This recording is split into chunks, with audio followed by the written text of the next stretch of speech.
Ça veut dire aussi qu'il va falloir changer les modèles de formation. Finalement, la formation, elle va elle aussi évoluer tout au long de sa vie. On va plus avoir... même ce modèle va se transformer. Alors ça, c'est le défi de la formation, notamment de la formation initiale. Qu'est-ce qu'on a besoin d'apprendre? Je crois que vous l'avez évoqué aussi dans l'introduction, se dire on n'a certainement pas besoin d'apprendre à coder, parce que le langage qu'on apprend à coder aujourd'hui, c'est pas celui qui sera pratiqué dans 10 ans. On n'a certainement pas besoin d'avoir massivement des codeurs, parce que le code lui-même, à un moment ou à un autre, sera en partie automatisé, donc on aura plus même ces métiers-là vont probablement se transformer à un moment ou à un autre. En revanche, des capacités d'adaptation et probablement moins d'exécution routinière, ça c'est des choses qu'on va avoir besoin d'apprendre davantage. C'est vrai que moi j'ai mes enfants, leur école elle ressemble énormément à ce que c'était avant. Ils font peut-être un peu plus de présentation orale, de travaux collaboration, c'est pas grand-chose. On est encore loin de l'école 42 qui professe, ça c'était ce matin, dans l'école 42, faut surtout pas apprendre quoi que ce soit, parce que dès qu'on apprend quelque chose, ça marche pas.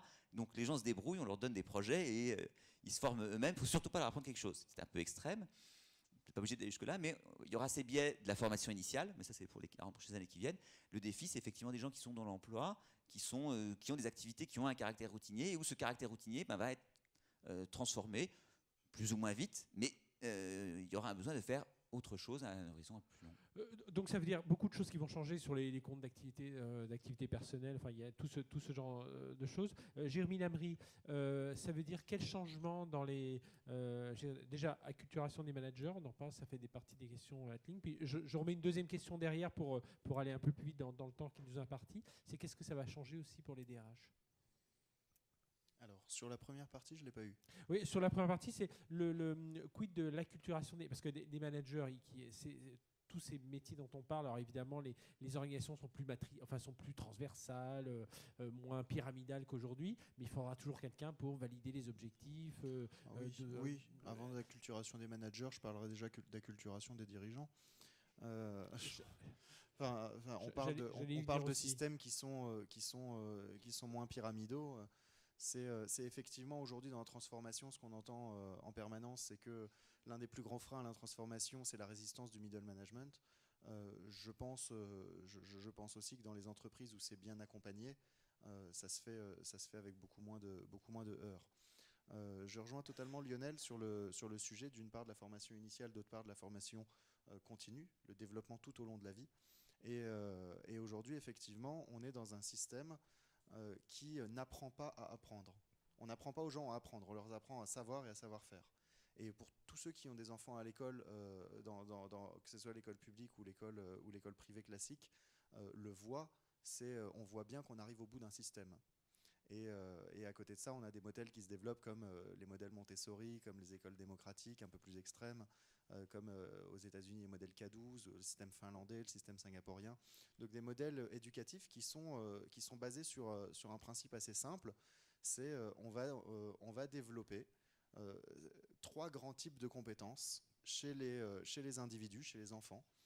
Et avec ça, ils seront capables d'acquérir le 4e type de compétences tout au long de la vie. Ces 3 grands types de compétences, c'est nous qui les structurons comme ça.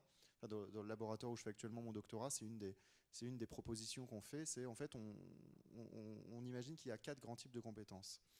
J'ai beaucoup aimé le rapport de France Stratégie sur la notion de compétences transversales et transférables, parce qu'il allait plus loin déjà que ce vieux truc des soft skills, où il fallait un peu en sortir parce que ça veut tout dire et rien dire.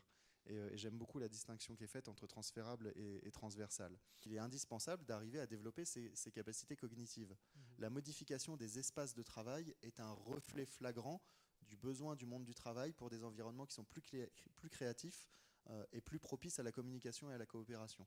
On arrive progressivement vers ces modèles-là. La formation est l'un des seuls domaines qui ne s'est pas encore adapté. La formation continue est l'un des seuls domaines qui ne s'est pas encore adapté à ça. On continue à vous administrer une formation avec un sachant et des personnes en face, et que ce soit en ligne ou que ce soit... alors que ce n'est pas la manière naturelle pour le cerveau d'apprendre. Le cerveau apprend par l'interaction, beaucoup par le jeu. Enfin, il y a tout un tas de mécanismes, on n'a qu'à regarder dans les écoles qui marchent bien comment ça fonctionne. Hein. L'adulte ne fonctionne pas différemment. Il y a beaucoup d'idées reçues qui expliquent que l'adulte arrête d'apprendre, que l'adulte ne peut pas apprendre. La plasticité du cerveau est très très élevée quand on est petit, mais elle ne diminue pas beaucoup avec l'âge. Ce qui change, c'est qu'on a beaucoup plus de croyances. Et en ayant beaucoup plus de croyances, on est beaucoup moins apte à apprendre. Mais le cerveau, lui, est toujours là, il est toujours prêt.